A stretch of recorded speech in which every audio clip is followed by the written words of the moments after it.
નમસ્કાર મિત્રો, આપ જોઈ રહ્યા છો 4K ગુજરાતી। તો જોઈ લઈએ દેશ દુનિયાના તાજા મોટા સમાચાર, એ પણ સૌથી પહેલા આજના સૌથી મોટા સમાચારની વાત કરવામાં આવે તો મિત્રો, છૂટક મોંઘવારીના આંકડાએ ચિંતા વધારી। ખાત ચીજોના ભાવ વધતા ગૃહિણીઓનું બજેટ ખોરવાયું। જ્યારે ખાવા પીવાની ચીજો ખાસ કરીને ગામડાઓમાં વધુ મૂકી થઈ। આદુ 83.62% મોંઘું થયું। ડુંગળી અને લસણના ભાવ પણ વધ્યા। ટ્રાન્સપોર્ટર અને પર્સનલ કેર પણ મોંઘા થયા। હવે મનપસંદ હોસ્પિટલમાં કરાવી શકાશે સારવાર। સરકાર હેલ્થ ઇન્સ્યોરન્સ ક્ષેત્રે લાવશે નવા નિયમો, જેનો સીધો ફાયદો સામાન્ય જનતાને મળશે।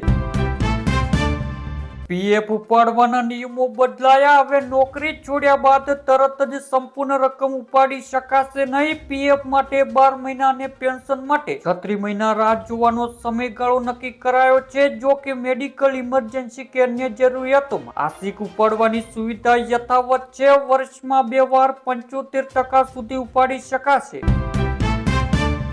ડીજીવીસીએલ વિસ્તારોમાં હવે સ્માર્ટ મીટર લગાવવા ફરજિયાત। દક્ષિણ ગુજરાતમાં 15 લાખ સ્માર્ટ મીટર લગાવાયા। દરરોજ 3 થી 4 હજાર નવા મીટર લગાવાશે।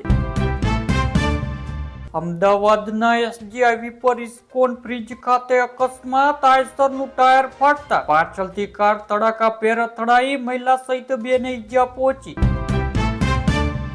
દેશમાં ચોમાસું બનશે વધુ આક્રમક। 13 થી 18 ઓગસ્ટે અનેક રાજ્યોમાં આઈએમડીનું એલર્ટ। 2 રાજ્યો પર વધુ સંકટ। હવે બજારમાં જોવા મળશે પ્લાસ્ટિકની નવી નોટો। 10 અને 20 રૂપિયાની 100 કરોડ નોટો આવશે। નાણામંત્રી નિર્મલા સીતારમણે આપી મંજૂરી। ગુજરાતમાં મેઘરાજાની સવારી। 2 કલાકમાં 48 તાલુકામાં વરસાદ। છેલ્લા 24 કલાકમાં 119 તાલુકામાં મેઘમહેર જોવા મળી। લોકસભાની બેઠકો 850 નહીં થવા દઈએ, તમિલનાડુના મુખ્યમંત્રી વિજયનો કેન્દ્ર સરકારને પડકાર। બંધ ફ્લેટને તસ્કરોએ નિશાન બનાવ્યો। પરિવાર સાથે સાયલા દર્શન ગયેલા વ્યાપારીના ફ્લેટમાં તસ્કરો ત્રાટક્યા। સોના ચાંદીના દાગીના સહિત 11.40 લાખની મત્તા ચોરી। વરસાદના કારણે શાકભાજીની આવકમાં ઘટાડો થતા મરચા, રીંગણ, ફુલાવર, ટામેટાના ભાવમાં કિલોએ 20 થી 30 રૂપિયાનો વધારો। અમદાવાદમાં કકોડાના આજના કિલોના ભાવ 250 થી 275 રૂપિયા બોલાયા। આજના 10 ગ્રામ 24 કેરેટ સોનાની કિંમત 1,50,000, જ્યારે 1 કિલો ચાંદીની કિંમત 2,29,000 જોવા મળી। સસ્તામાં સોનું આપવાની લાલચ આપી 1.9 કરોડની છેતરપિંડી। જમીન દલાલ બોટાદથી ઝડપાયો। 44 લાખ રોકડ અને ઓડી કાર સહિત 64 લાખનો મુદ્દામાલ જપ્ત કરાયો। ત્યારબાદ મિત્રો, સામાન્ય ગ્રાહકો માટે યુપીઆઈ ફ્રી રહેશે। યુપીઆઈ વિવાદ પર નાણામંત્રીની સ્પષ્ટતા। 2000 ની વધુ ટ્રાન્ઝેક્શન પર મર્ચન્ટ ચાર્જ સંભવ। બાકી ફોન પે, ગૂગલ પે પર 2000 રૂપિયા ટ્રાન્સફર કરવા પર કોઈ વધારાનો ચાર્જ લાગશે નહીં। રેલવે મુસાફરો માટે ખુશ ખબર। ટ્રેનની ટિકિટ બુકિંગ પર મળશે ખાસ રાહત। જ્યારે રેલવે મુસાફરો માટે રેલવે વન એપ લોન્ચ કરી હવે જનરલ ટિકિટ માટે સ્ટેશન પર લાંબી કતારોમાં ઉભા રહેવાની જરૂર નથી, કારણ કે આ એપ દ્વારા ઘરે બેઠા ઓનલાઈન ટિકિટ બુકિંગ કરી શકાશે અને 3% ડિસ્કાઉન્ટ પણ મેળવી શકાય। યુપીઆઈ અને ડેબિટ ક્રેડિટ કાર્ડથી પેમેન્ટ કરી શકાય। ભારતમાં 18.62 lakh crore gold loan, 75% market share પર દક્ષિણ ભારતનો કબજો। જ્યારે તમિલનાડુ 4,11,656 કરોડ સાથે પ્રથમ ક્રમે। ગુજરાત જેવા રાજ્યો સોનાના વેપારમાં આગળ હોવા છતાં લોન લેવામાં પાછળ। આરબીઆઈ મુજબ ગોલ્ડ લોન સુરક્ષિત છે અને એનપીએમાં ઘટાડો થયો, જ્યારે નવા નિયમો ગ્રાહકોના હિતનું રક્ષણ કરે છે। સોનું આજે 1,849 વધીને 1.52 લાખ પર પહોંચ્યું। ઓગસ્ટના 11 દિવસમાં 9,730 રૂપિયા મોંઘું થયું। ચાંદી 15,985 રૂપિયા વધીને 2.34 લાખ પ્રતિ કિલોએ થઈ।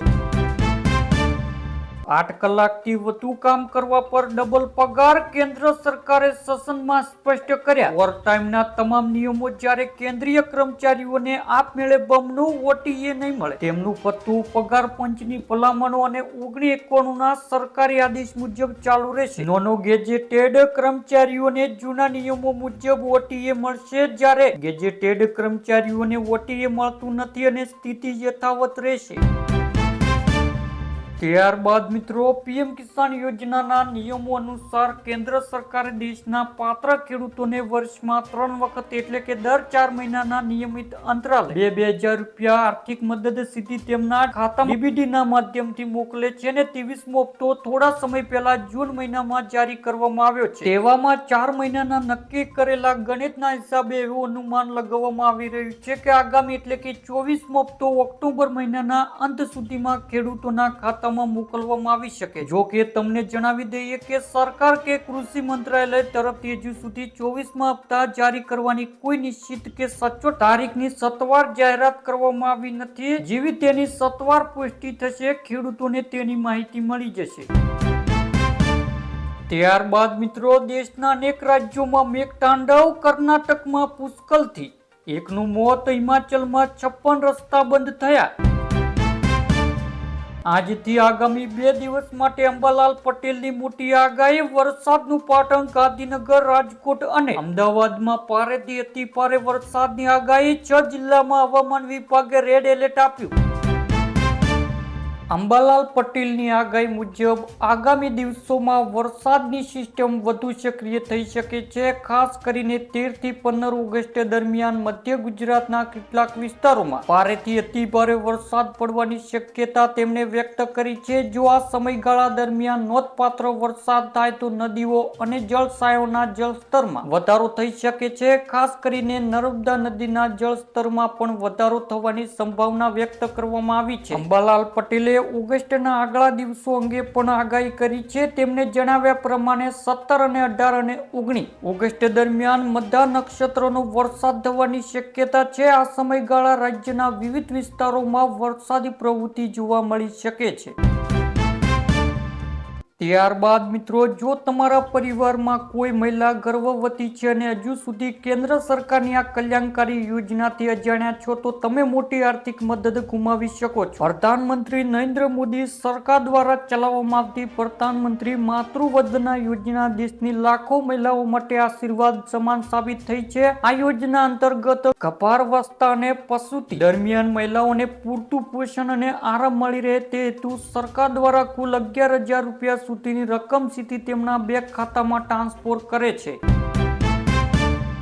એઆઈ અને રોબોટિક્સ વિશે ઘણી વાતો થઈ રહી છે. એઆઈ મોટો કાર્તિક લાવશે. આનો નમૂનો સોશિયલ મીડિયા પર દેખાવા લાગ્યો છે. સોશિયલ મીડિયા પર વાયરલ થઈ રહેલો વિડીયો એક રોબોટ ખેતરમાં મજૂરની જગ્યાએ પાક લણતો જોવા મળે છે. આ વિડીયો ફાર્મિંગ ડેટા બેઝ નામના ઇન્સ્ટાગ્રામ એકાઉન્ટ પર શેર કરવામાં આવ્યો છે. તેના અત્યાર સુધી લાખો વખત જોવામાં આવી છે. કેટલાક યુઝરો તેને ભવિષ્ય માટે ખતરો ગણાયો છે.